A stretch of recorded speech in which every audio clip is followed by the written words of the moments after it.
ازدواجی تعلق میں مرد جو پہلی اور بنیادی چیز چاہتا ہے وہ صرف تعریف نہیں بلکہ بے چون و چرا احترام اور اس کے وجود کی مکمل قبولیت ہے۔ یہ ایک بنیادی نفسیاتی ضرورت ہے، بالکل اسی طرح جیسے پودے کو بڑھنے کے لیے پانی درکار ہوتا ہے۔ جب وہ گھر آتا ہے تو اسے اپنے شریک حیات کی نگاہوں میں یہ دیکھنا ہوتا ہے کہ اس کی تمام تر کوششوں، اس کے دن بھر کی جد و جہد اور اس کے فیصلوں کی قدر کی جاتی ہے۔ نفسیاتی طور پر یہ احترام اس کے اندرونی بہادر کو پکارتا ہے اور اس کے دماغ میں سکون اور طاقت کے ہارمونز جیسے ڈوپامین کو خارج کرنے کا سبب بنتا ہے۔ یہ عمل مرد کو یہ احساس دلاتا ہے کہ وہ مؤثر ہے اور اس کی قیادت پر اعتماد کیا جاتا ہے۔ جب کوئی عورت اپنے شوہر کی عزت کو بڑھاوا دیتی ہے تو وہ اسے صرف خوشی نہیں دے رہی ہوتی بلکہ اسے دنیا کا سامنا کرنے کے لیے نئی توانائی فراہم کر رہی ہوتی ہے۔ احترام کا یہ دائرہ کار ازدواجی قربت میں سب سے زیادہ نازک اور اہم ہو جاتا ہے۔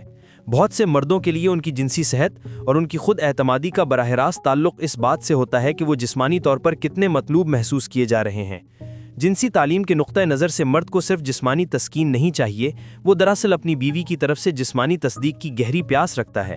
جب وہ قربت میں پہل کرتا ہے اور اس کی شریک حیات اسے کھلے دل سے قبول کرتی ہے اور جوش اور اطمینان کا اظہار کرتی ہے تو یہ دراصل اس کے دماغ کو یہ پیغام دیتا ہے کہ تم طاقتور ہو، تم قابل چاہت ہو اور تم جنسی طور پر مؤثر ہو۔ یہ جنسی احترام اسے اس کارکردگی کے خوف سے نجات دلاتا ہے جو کئی مرد اندر ہی اندر چھپاتے ہیں۔ جب عورتیں محبت کا کھل کر جسمانی اظہار کرتی ہیں تو وہ صرف محبت نہیں دے رہی ہوتیں بلکہ وہ مرد کی خود اعتمادی کی بنیاد کو ہمیشہ کے لیے مضبوط کر رہی ہوتی ہیں۔ اس لیے احترام کی پیاس اور جسمانی تسلیم کی ضرورت مرد کی بنیادی نفسیاتی خوراک ہیں۔ اب ہم ایک ایسے ستون کی طرف بڑھتے ہیں جو کسی بھی مضبوط تعلق کی اندرونی حفاظت کو یقینی بناتا ہے: بھروسہ اور ذاتی آزادی۔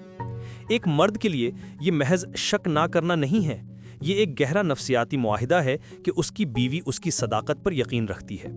جب رشتے میں مکمل بھروسہ ہوتا ہے تو مرد کو یہ احساس ملتا ہے کہ وہ نہ صرف قبول کیا گیا ہے بلکہ اس پر اعتماد بھی کیا جاتا ہے۔ جنسی صحت کے تناظر میں یہ بھروسہ اسے ذہنی طور پر آرام دیتا ہے۔ اگر اسے ہر وقت یہ ڈر ہو کہ اس کے باہر جانے یا کسی سے بات کرنے پر شک کیا جائے گا تو اس کا ذہن تناؤ میں رہے گا۔ یہ تناؤ اس کی جنسی تحریک کو بری طرح متاثر کر سکتا ہے کیونکہ آرام اور محفوظ محسوس کرنا صحت مند قربت کی پہلی شرط ہے۔ اس بھروسے کا ایک اہم شاخسانہ ذاتی جگہ اور آزادی ہے۔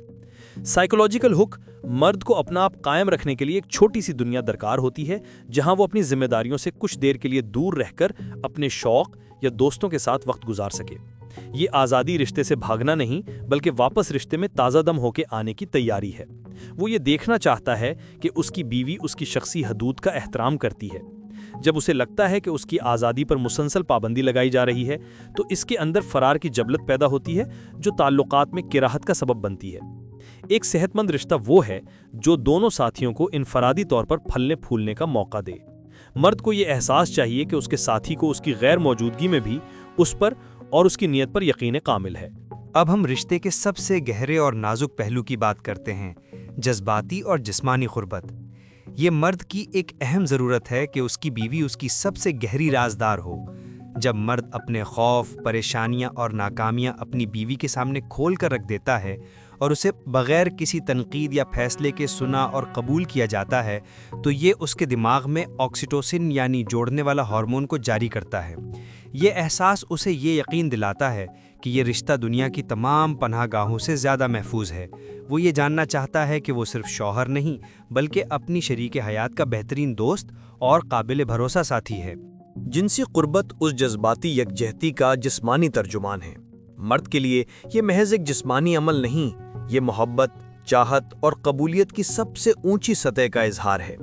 جنسی تعلیم کے نقطہ نظر سے جب مرد محسوس کرتا ہے کہ اس کی شریک حیات بھی اس تعلق میں پوری طرح حاضر اور رضامند ہے تو یہ اس کی جذباتی تسکین کا باعث بنتا ہے۔ وہ یہ دیکھنا چاہتا ہے کہ اس کی بیوی کی طرف سے جوش اور خواہش کا اظہار ہو۔ بہت سے مردوں کی جنسی تحریک کا گہرا تعلق اس بات سے ہے کہ وہ کتنے محفوظ اور مطلوب محسوس کر رہے ہیں۔ مسلسل انکار یا روکھا پن اسے جذباتی طور پر تنہا کر سکتا ہے اور اس کی جنسی صحت کو متاثر کر سکتا ہے۔ مرد کو یہ احساس چاہیے کہ وہ دونوں ایک دوسرے کے لیے جنسی لطف کا ذریعہ ہیں اور یہ تعلق ان کی محبت اور رابطے کو مضبوط بنانے کا ایک مقدس ذریعہ ہے۔ ہم اپنے آخری اور انتہائی عملی موڈیول کی طرف بڑھتے ہیں: تعاون اور زندگی کے سفر میں ایک ٹیم کا احساس۔ ایک مرد کو اپنی شریک حیات میں ایک ساتھی، ایک مددگار اور ایک حقیقی دوست چاہیے جو زندگی کے بڑے مقاصد میں اس کے شانہ بشانہ کھڑی ہو۔ یہ احساس کہ وہ دونوں ایک دوسرے کے بوجھ ہلکا کر رہے ہیں اور ایک ہی منزل کی طرف بڑھ رہے ہیں، مرد کو دنیا میں سب سے زیادہ محفوظ محسوس کراتا ہے۔ جب اس کی بیوی اس کی طاقت بنتی ہے نہ کہ رکاوٹ، تو وہ محسوس کرتا ہے کہ اس کی مشترکہ زندگی بامانی ہے۔ یہ تعاون مالی فیصلوں، بچوں کی پرورش یا گھریلو ذمہ داریوں کی منصفانہ تقسیم میں جھلکتا ہے۔ مرد کو یہ دیکھنا ہوتا ہے کہ اس کی بیوی اس کی بنیادی کوششوں کا احترام کرتی ہے اور ان کوششوں کو کامیاب بنانے میں اپنا کردار ادا کرتی ہے۔ یہ ضروری نہیں کہ وہ ہر کام میں عملی طور پر شریک ہو، لیکن اس کی جذباتی حمایت بہت اہمیت رکھتی ہے۔ جب اسے یہ یقین ہو جاتا ہے کہ وہ دونوں ایک دوسرے کے مقاصد کی حمایت کرتے ہیں اور ایک دوسرے کی کامیابی چاہتے ہیں، تو رشتے میں کشیدگی کم ہو جاتی ہے۔ جنسی صحت کے نقطۂ نظر سے جب روزمرہ کی زندگی میں سکون اور ہم آہنگی ہوتی ہے تو یہ ذہنی تناؤ کو کم کرتا ہے، جو آرام دہ اور خوشگوار جسمانی قربت کے لیے سازگار ماحول پیدا کرتا ہے۔ ایک کامیاب شادی مرد کے نزدیک ایک مضبوط ٹیم کی مانند ہے جو مشکلات کا سامنا مل کر کرتی ہے، اور یہ تعاون ہی اسے رشتے میں وفادار اور پرعزم رکھتا ہے۔